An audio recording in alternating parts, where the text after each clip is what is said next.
What's up, y'all, and welcome back to Found Bytes, a game review series. My name is Brian, and I'll be your host. If you don't know about us, we're all about finding and testing out small, high-quality video games. This is a podcast that aims to respect your time and money as a gamer and a consumer by sifting through storefronts and sales to find those gems that may be worth your precious resources. But enough about the show. Let's get into our next game.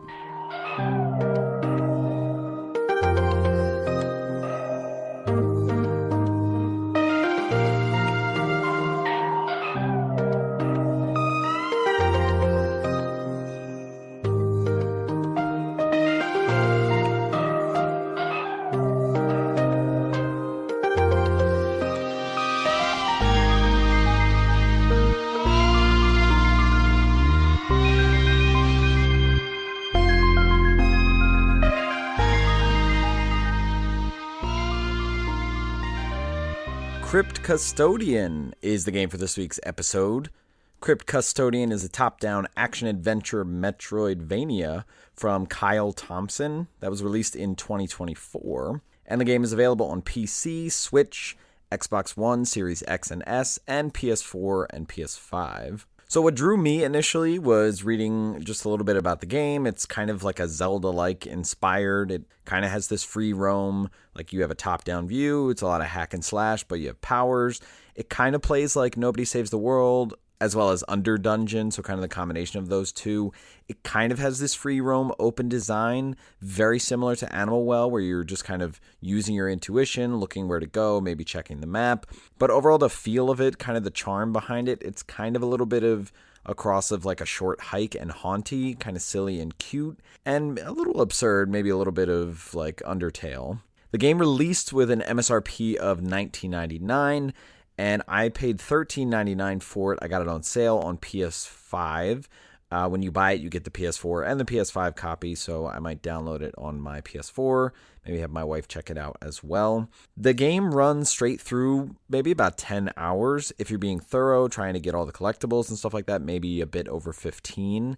I've put over 5, maybe close to 6. Really being thorough with kind of backtracking. It does have that Metroidvania aspect, so like when I find something new, I go back on the map and try to see if I can traverse certain places. So I am being thorough and moving through it pretty quickly, I feel. The game does have a physical release planned, I think for Switch only. I saw some kind of a press release for a publisher called Curveball. I've never seen them. I've never heard of them doing any kind of physical releases. I don't know when it's coming out, but it was announced. And the developer, again, one person, really interesting, quite a feat here.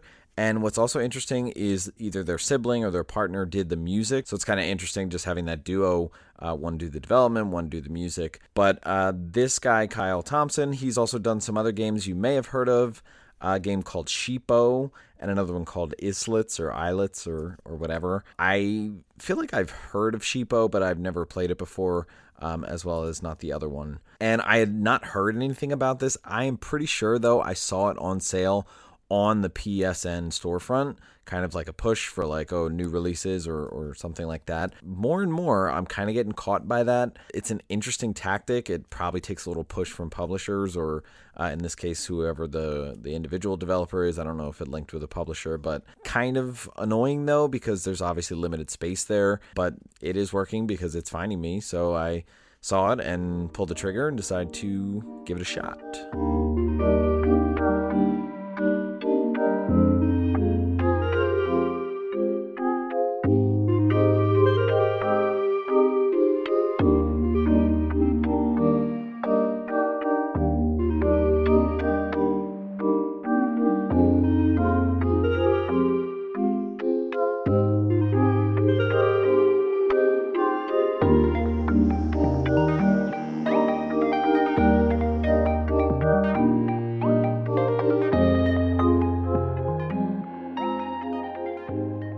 All right, let's talk gameplay for Crypt Custodian.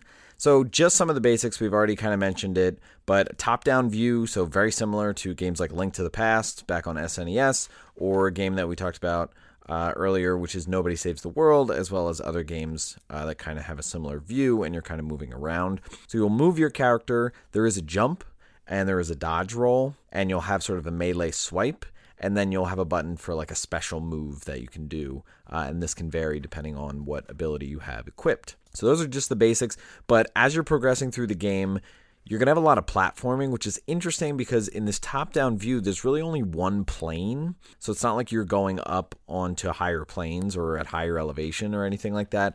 It is just you moving on this one plane, but primarily what you're going to be doing is hopping from these sort of separated platforms or islands, and they'll have varied size. So some of them might be like 1 block, some might be like 10 or just like a lot bigger and connected. So you're kind of hopping across these gaps, going from platform to platform over this like abyss. So there'll be gaps that you can jump. There might be bridges that connect different platforms.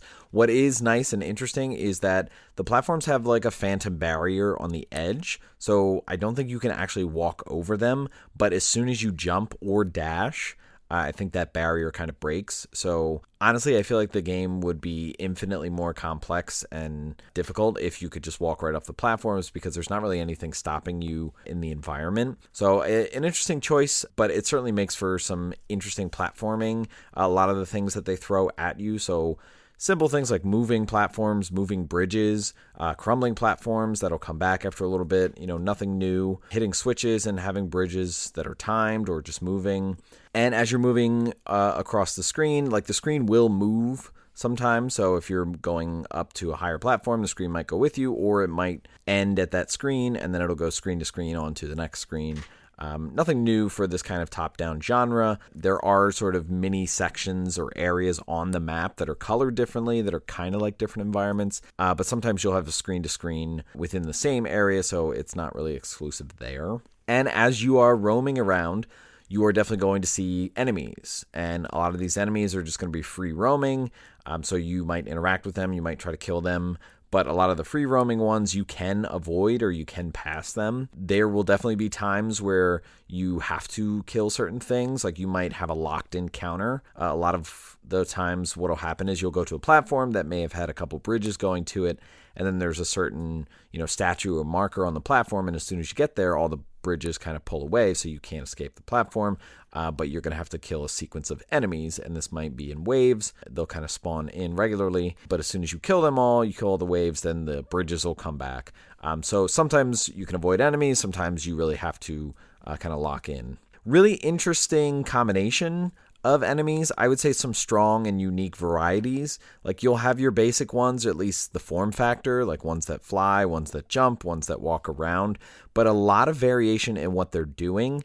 Pretty much all of them are going to have some kind of projectiles, and these will vary. Some of them will spit fireballs directly at you. Some will spit fireballs in a complete circle. Some will have sort of spikes follow them, or spikes being shot at you, whether in a straight line towards you or like kind of in a circle. Some will have arrows or projectiles that they shoot that are interestingly timed.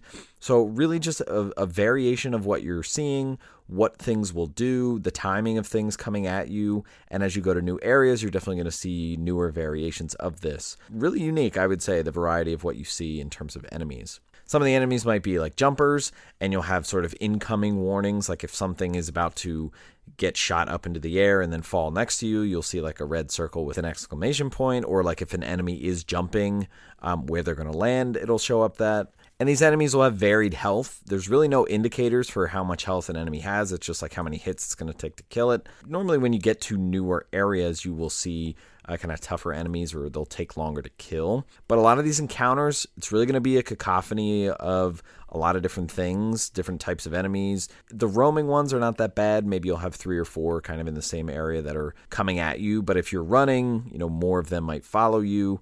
When you're in these sort of locked encounters, it can get a little tough, but the waves, I think, are pretty manageable. Not just like throwing 100 enemies at you. It might be like defeat these 5 and then 3 of these will show up, things like that. But nothing new compared to games like Haunty or Nobody Saves the World. Certainly with Nobody Saves the World, I feel like probably a little more so with the encounters being kind of crazy, but similar things here. And let's talk about your character. So when you're in combat, you don't want to get hit by enemies. You have like a health bar with hearts, and I think you start with 4. You can get more at some point. I think you only take damage when you get hit by an enemy attack. I think touching them does not hit you, at least with bosses.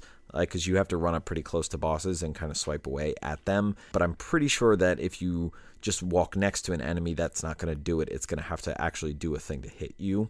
And your character will have abilities that you can purchase, that you can find, and you're able to equip them. And so you have different types of abilities. You will have an active sort of power where you can only have one equipped at a time. And this is something that you will use in battle, probably when there's a lot of enemies around. But once you use it, you have to wait to recharge a meter. It's just like kind of this jar. And when that refills, then you can use the move again. I'm pretty sure you just refill it by hitting enemies, which is nice because if you're in a crazy combat scene, you use your power right away and then you're swiping enemies and powering it back up. This will often be like a big move.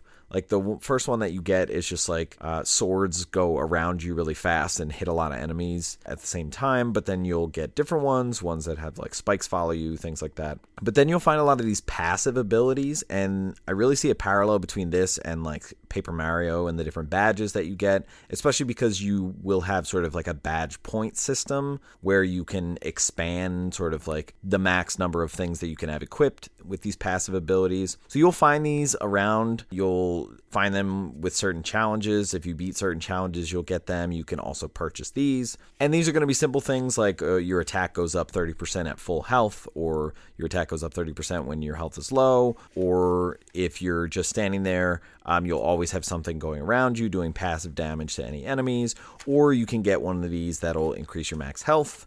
There's definitely a lot of these available. I think at least like 25, 30 of them. I've maybe gotten a third of these so far. And the max points, like I said, you can find ways to actually increase this. So similar to like having the badge points, you can do a lot of things out in the world and sort of open exploration. You can find challenges, find puzzles where you can get a max point and just sort of add to your max and be able to equip a greater number of these. And so a lot of this stuff you'll be needing to go to save points to configure. So you'll find a fair amount of save points. I think they're kind of few and far between in terms of being close, which is good for a Metroidvania, but it can often make backtracking a little difficult because you have to still kind of go a long way. But at the save point, obviously you're going to be able to save. If you go to the save point and sort of activate it or go into the menu, it will reset your health, which is nice, but it's going to reset all of the enemies in the entire map. So very sort of Dark Souls there. You can change your loadout of your active power, your passive abilities. You can teleport to another save point. This is nice, but what I found right away is that if you go to the map from anywhere, you can actually fast travel to any save point. So I don't really know the significance of teleporting to a save point from a save point because you can do that from anywhere. But I guess it's nice to have that option at least in the menu. So let's talk about pacing of the game. So a lot of this as you go through is going to kind of be open exploration. There is a vague sense of go until you can't, sort of that Metroidvania aspect. You will be looking using the map just to see like what places you haven't gone, or like, oh, if this is kind of shaded over here, or I see a platform here that I couldn't get to before.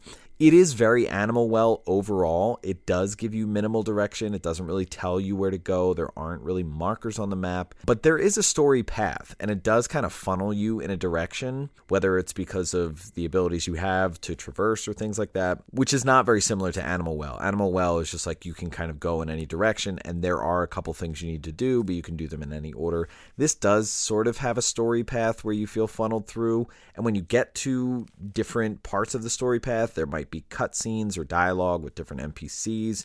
Typically, there's going to be a boss or certain challenges on a platform that allow you to progress. The combination of those things, like bosses or like specific NPC dialogue cutscenes, like that's sort of telling you like, hey, this is the direction to go. But then as you progress through the story path, that's how you're getting sort of some of the Metroidvania movesets. Again, things that you've experienced before if you've played a Metroidvania, like dashing in the air or potentially getting a double jump, things like that make traversal easier, that make you able to backtrack to areas you couldn't go before. So that's kind of that rinse and repeat that you will experience here. You might get a new thing, then all of a sudden you check out the map and be like, oh, let me go back to this initial area where I couldn't go here. If you're somebody that kind of struggles with that or gets a little frustrated, The map is really good at just sort of saying like, hey, there's an area over here that like you can only see the tip of, so like you should check back with it later. So I never felt like it was cumbersome or that I had to remember anything. The bosses in the game, these are pretty tough. I gotta say, a lot of these are multi-phase and have a really complex move set or dynamics. Different things get thrown in. A lot of the bosses will like separate into two parts or something like that. It gives me vibes of like Jotun or Titan Souls, games that we've talked about before. And you can have bosses that will be part of the story path, some that are optional, where you're exploring and maybe kind of collecting things. So let's talk a little bit about some of the extras in the game. So every now and then you will get to, like I said, kind of like a challenge area that'll close off and leave you locked in until you beat it. Sometimes this is just to progress the story path. Other times you're actually doing this for something, like you're going to get a reward for it, and it's in an optional area. It's not maybe on the regular story path. Other times you're going to have different puzzles.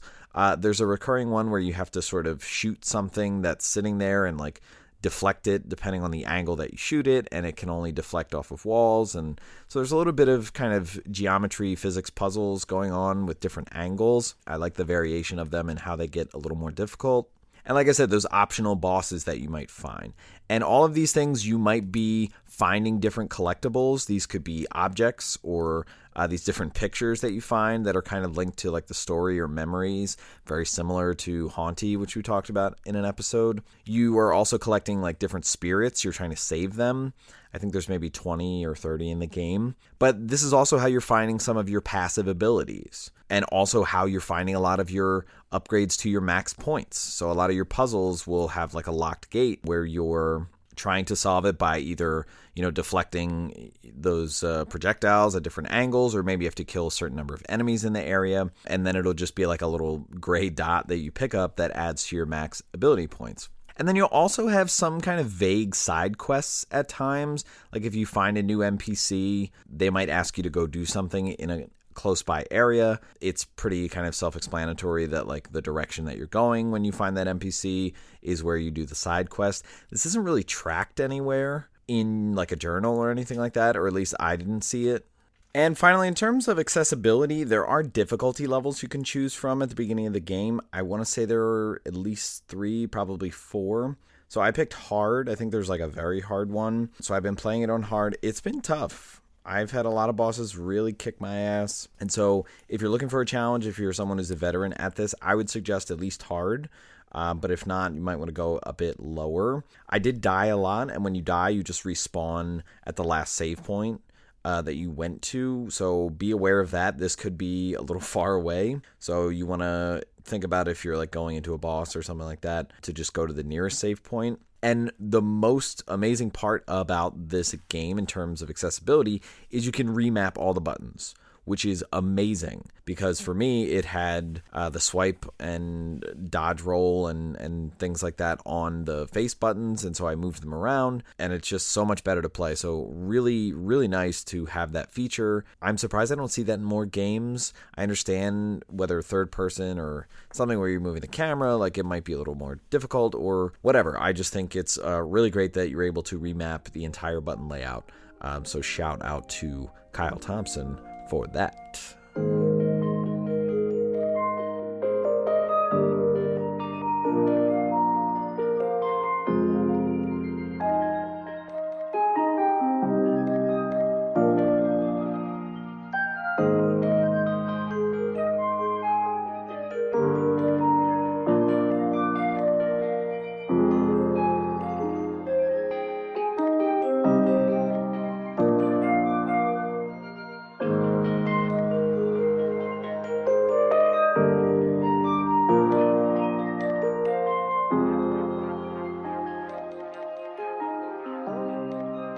All right, let's talk about the vibe of Crypt Custodian. So visually, it's a bit cartoonish, I would say, at least in the characters. So there's a slight outlining of them, and that outline might be a different color, depending on if it's you or NPCs. I feel like it has to do with the coloration of the character. I feel like yours are pretty dark, the outlines. Some of the NPCs are white outlines.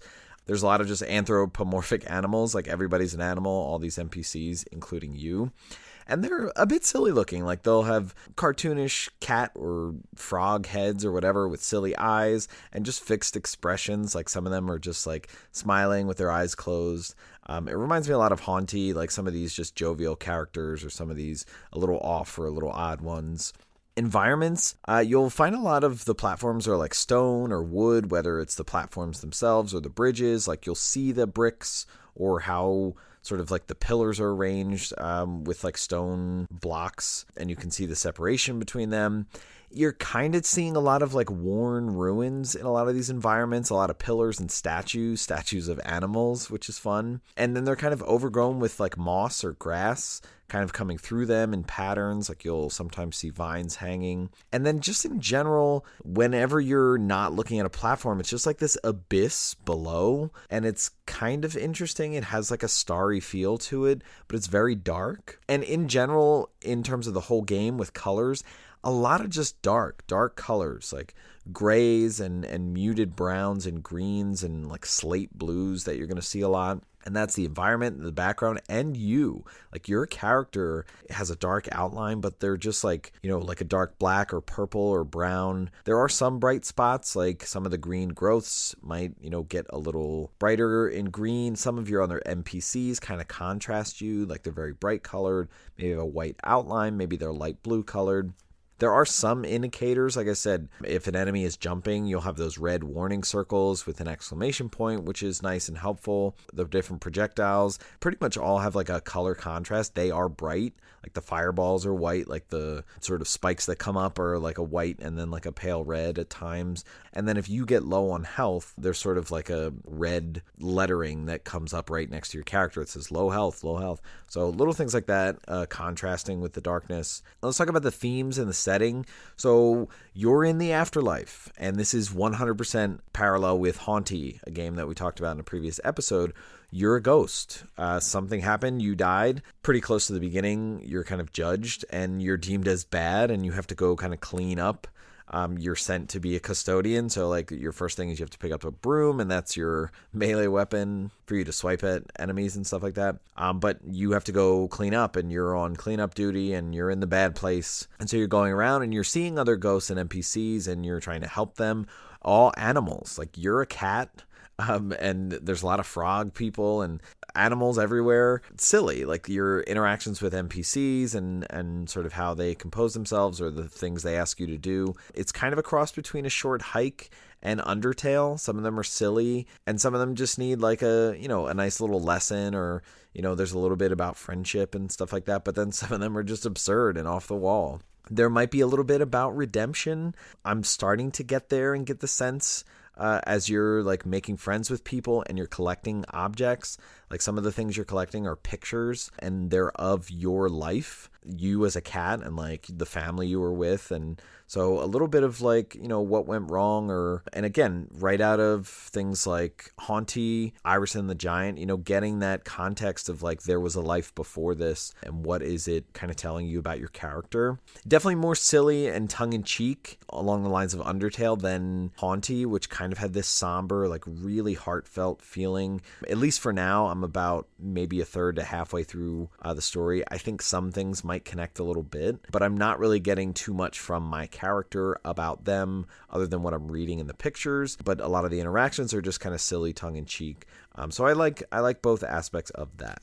And then finally, the audio. I love the music in this game. It is incredibly unique. I was looking around immediately as I was looking if there's a physical release. I was looking if there's a vinyl. I think I would jump on this vinyl. There's something about the sound in this game and the music and how it is composed. It might seem like it has a few simple instruments or piano plucks or something on the keyboard, but there's just so many interesting sounds that are clearly synthesized or just odd, like metallic tinges, or like, made by that instrument that has water or something like that. There's definitely like a digital synth to it, and really throws in a lot of maybe even Narita Boy soundtrack or Headlander or just like general EDM. But sometimes the tracks might be somber, like give you that feel of Haunty and some of the music in that game. It's definitely introspective, but it's more energized than it is somber. at times. I feel like the music is really where I get more of the feels from, not so much the characters or the dialogue, but really the music. It translates so much, just audibly, like the sounds that you're hearing, like it does sound a lot like the sounds that you might hear in Animal Well, but just with a higher rhythm and a higher energy. I just really, as I'm hearing this music, I'm feeling a lot of joy and wonder and connection, even though I might not be getting it quite from the characters. But honestly, there's something about it that just feels like almost like a synth chiptune musical, because I feel like there's just musical themes, like notes and ways that the melodies will go that really make me feel like there's just emotion in the music. So I really love it. It's really one of the highlights of the game for me.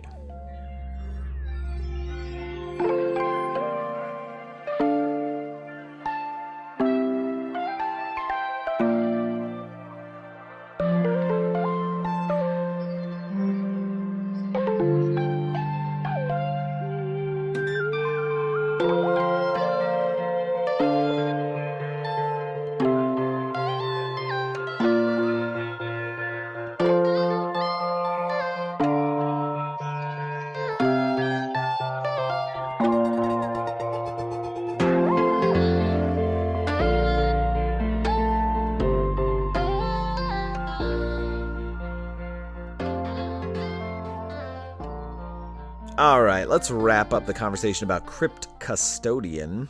So this is a cute, simple game with great challenge depth, I feel like, and that's one of its strengths. Just a lot of unique combinations of the different enemies and the platforming challenges kind of all at the same time, whether it's some of those locked-in things or some of the bosses. I am a really big fan of the boss designs in this game and the different encounters. I don't know if that scales with difficulty, like it's less complex, or if it's just like the hitboxes or something like that, but I'm really a big fan of how the bosses are made in this game. And it gives you this Animal Well-like feel of exploration and puzzles, and it's not so overwhelming that Animal Well was, where it just like plopped you in and it was like, just go and it's all on you. Like there is some kind of a funneling of what you need to be doing or where you need to be going, and it's not like there are an infinite number of paths, or even at any point like an infinite number of places that you haven't gone yet or could go or don't know if you could go. It's very limited in that way, but it's still has that feeling of exploration and puzzles and stuff like that. Where it kind of limits itself a little bit is with story and even with customization with combat. With the story, didn't really feel attached to the characters. Maybe it takes a little more time, but that really has limitations, I feel. And the customization, I like the passive abilities, but there's really not much else you're doing but kind of swiping and jumping and trying to get out of enemies' ways. And so for that, I do feel like the basic combat as you're exploring gets a little old, and you will find yourself choosing to run past a lot of things, especially if you've already gone through certain encounters and you're just trying to get to a certain place to backtrack or something like that. And lastly, I do wish there was more variation visually in the colors. I'd like a little more contrast of light, and I'd like a little more variation in the environments. I do feel like I was kind of in this dark kind of tomb, or just always kind of running through the same color paletted platforms, or so just missing a lot of sort of character from the environment, I feel. In terms of value, I feel like $20 is okay.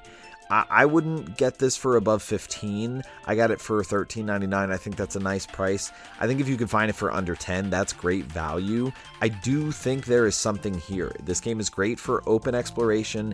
If you're looking for a challenge and even a little bit of a collectathon, I feel like it has a lot of those pieces here.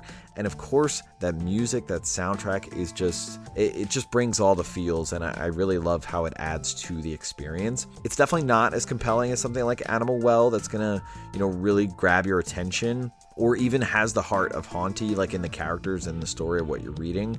But again, that music really brings it home for you. And overall, I feel like it's just a solid top-down Metroidvania with a really great soundtrack that I think is worth your time. And so I do recommend this game. Alright, that's going to wrap it up for this episode. Stay tuned for our next episode to see what new game we found for you.